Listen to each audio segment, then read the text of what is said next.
kasih. Selamat pagi sahabat cerdas semuanya. Semoga belum bosen ya sama saya. Ini wajah-wajahnya udah wajah ceria, tapi masih ada satu dua yang saya lihat agak merengut ya. Coba saya minta semua senyum dulu dong. Kalau bisa bibirnya nyentuh telinga kalau bisa. Ya. Sudah senyum melihat ke sebelah kanannya. Hadap-hadapan dengan teman di sebelahnya. Tunjukin senyum tercerahnya. Baik, terima kasih, tepuk tangan untuk kita semua. Terima kasih MC kesempatannya. Perkenalkan, saya Sophie Ahyar. Hari ini sangat senang dan bersemangat akan menjadi moderator webinar series edisi kelima, di mana merupakan rangkaian webinar series cerdas bersama BPSDN Hukum dan HAM, sebuah komitmen kami dalam mengembangkan kompetensi insan hukum dan HAM dan masyarakat pada umumnya. Perkenankan saya untuk membuka sesi kita pada hari ini. Assalamualaikum warahmatullahi wabarakatuh.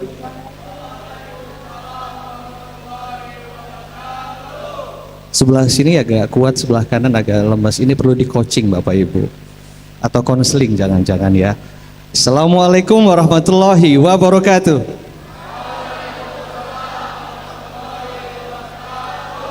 Terima kasih. Selamat pagi kepada pelaksana tugas Kepala Lembaga Administrasi Negara dan juga sebagai narasumber kita pada hari ini, Bapak Dr. Muhammad Taufik DA.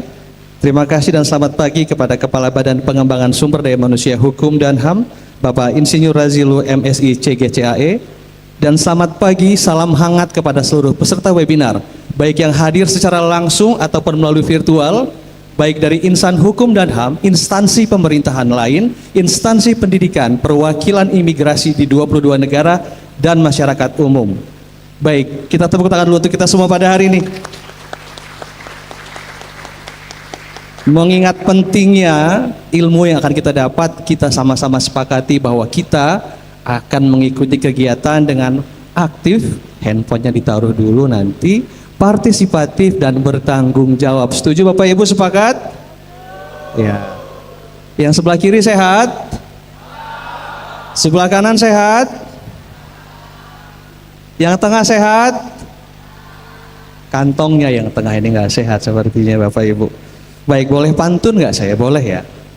Tapi boleh, jangan nggak boleh. Tapi jawabnya jangan cakep, tapi ganteng. Oke? Jalan-jalan beli kelapa. Pertama kali lu saya dibilang ganteng rame-rame begini. Jangan lupa kupas kulitnya. Udah sih, cuma pengen dibilang ganteng aja sama Bapak Ibu semua. Terima kasih. Ya, ketawanya agak delay ya. Makasih loh ketawanya.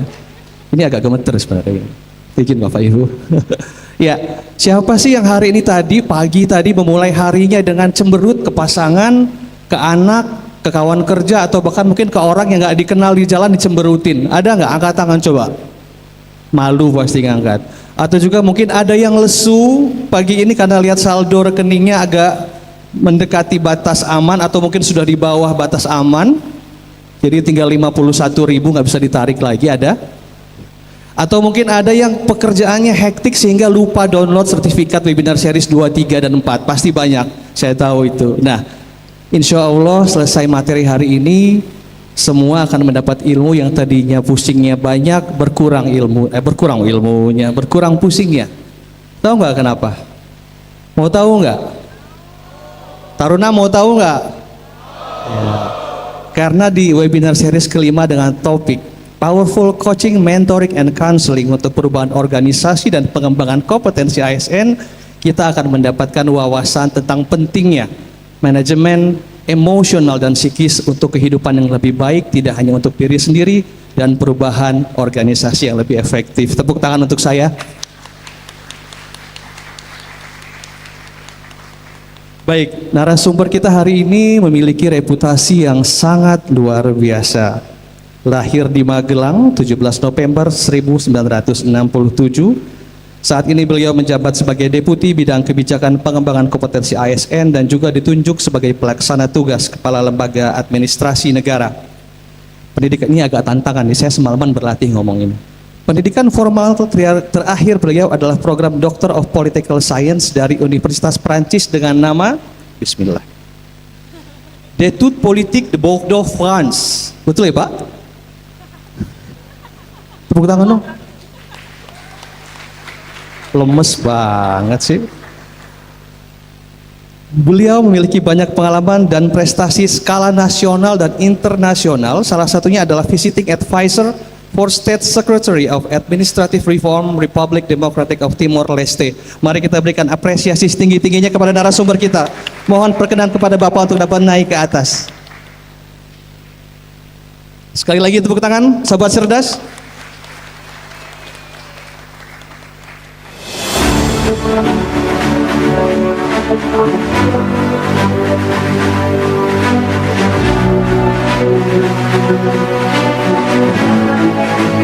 Selamat pagi Bapak, sehat Bapak. Ini secara kebetulan Bapak Ibu kami sama-sama pakai baju biru. Semoga rezekinya sama nanti ya, amin. Baik Bapak, gimana sudah sering ke kampung Gandul dulu, kampus pembelajar Bapak? Nah hari ini perkenan Bapak untuk dapat memberikan materi terkait coaching, mentoring, and counseling kepada sahabat cerdas yang ada di sini dan secara virtual melalui Zoom. Sahabat cerdas, selama 90 menit nanti akan disusul dengan sesi kuis dan tanya jawab. Jadi dapat dipersiapkan pertanyaan dan materinya diingat agar nanti ketika ada kuis bisa dapat hadiah yang sangat berkesan dari Bapak Kepala Badan dan Ibu Kampus. Ibu, izin Ibu. Bapak dapat memberi materi sekarang? Oh, berdiri, baik. Kita berikan tepuk tangan untuk Bapak narasumber kita. Baik, terima kasih Pak Sofi. Bismillahirrahmanirrahim. Terima kasih Bapak untuk materi yang sangat luar biasa.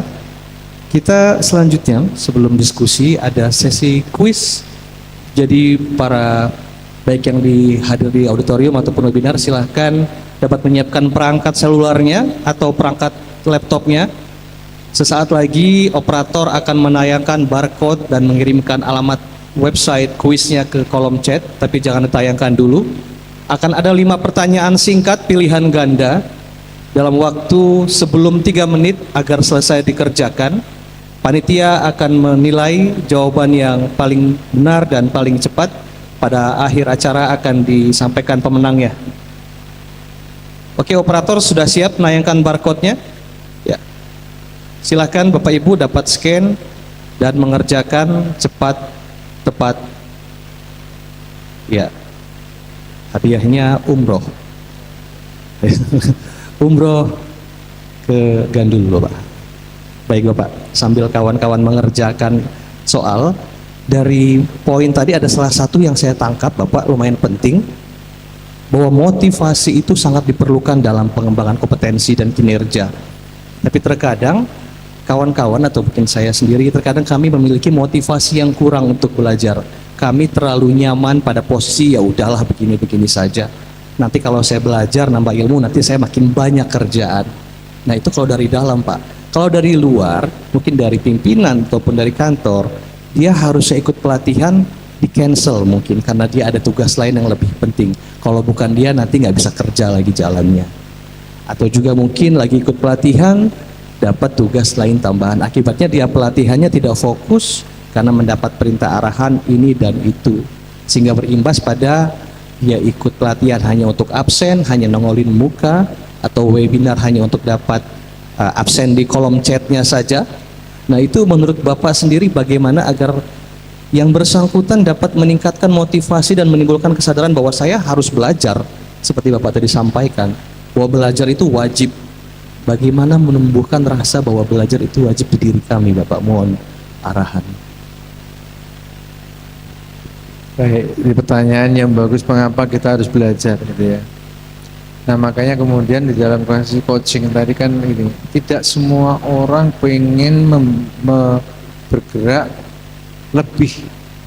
Bergerak lebih itu artinya gini, dia pengen jadi pimpinan, dia pengen memberikan kontribusi lebih, ya, dia pengen terdepan, ya, dia pengen yang terbaik. Nah, ini motivasi ini sangat penting gitu ya. Makanya coaching tadi adalah membangun dia ada satu motivasi dia dengan kasih sebuah target-target. Target ini menjadi satu motivasi, ya, karena ada sifatnya yang motivasi dari dalam sendiri karena memang dia dari kampungnya dipesankan sama maknya Ya, nak, kalau kamu pergi ke Jakarta, kamu harus jadi orang. Ya, oh nggak jadi orang malu dia. Nah makanya dia kemudian punya motivasi. Tapi ada enggak juga, ya, emaknya udah kaya dia, ya, dia mantan kabag di Kementerian Hukum HAM saya, ya. Nah dia motivasinya tidak terlalu kuat ya. Ya makanya coaching tadi adalah memastikan orang punya motivasi yang kuat. Nah kemudian tadi gimana caranya ketika orang kemudian sudah punya motivasi kuat untuk memberikan yang lebih, dia ingin menjadi punya karir lebih, dia ingin menjadi pegawai yang lebih berprestasi, dia punya yang, nah yang lebih tadi ini penting ya, dia nggak pengen kemudian yang kebiasa itu. Nah dari situlah kemudian muncul kemudian caranya dia belajar, ya, caranya dia belajar. Nah makanya kemudian sekali lagi fungsi kepemimpinan sangat penting. Program-program tadi coaching mentoring tidak akan jalan kalau dibuat hanya dengan peraturan saja, tanpa kesadaran fungsi leadership. Tugas utamanya adalah mengembangkan orang, ya, tugas utama leader itu adalah mengembangkan orang, ya, salah satu tugas utamanya, ya. Tugas utamanya membangun visi, menggerakkan orang, membangun orang tadi, ini yang penting, ya. Nah tadi kemudian bagaimana tadi belajar itu tidak harus kemudian diklat. Tentunya dengan corporate university ini kita bisa melakukan tadi program coaching mentoring atau belajar mandiri. Pimpinannya ngasih tugas, saya pengen agar kemudian tempat ini, ya, sudah bisa dilakukan otomatisasi. Gimana caranya?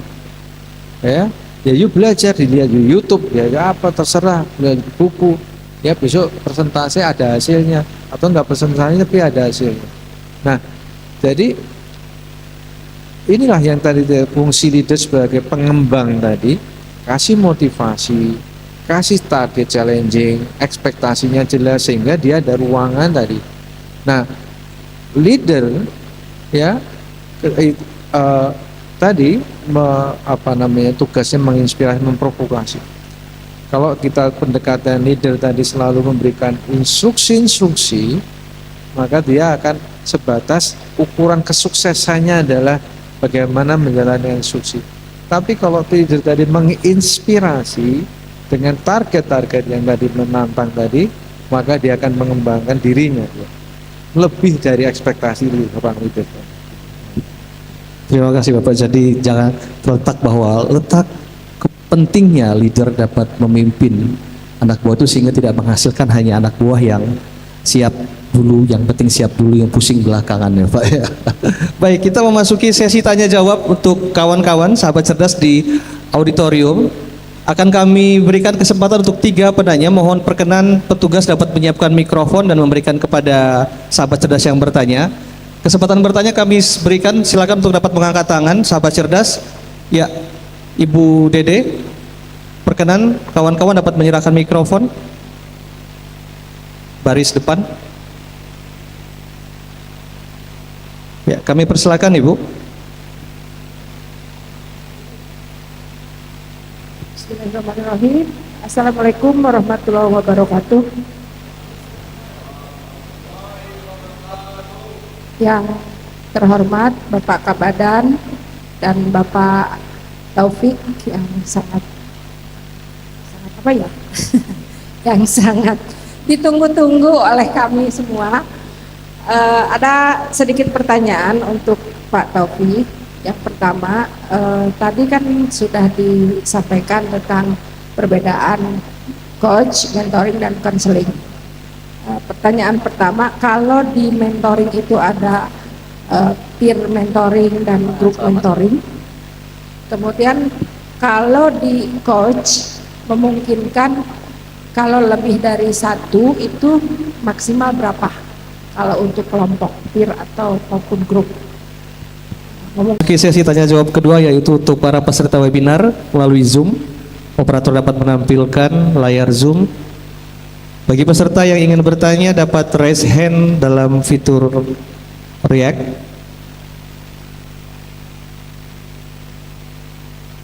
Kita lihat apakah ada yang raise hand. Operator. kami tanyakan. Terima kasih atas kesempatannya. Kami akhiri. Wassalamualaikum warahmatullahi wabarakatuh.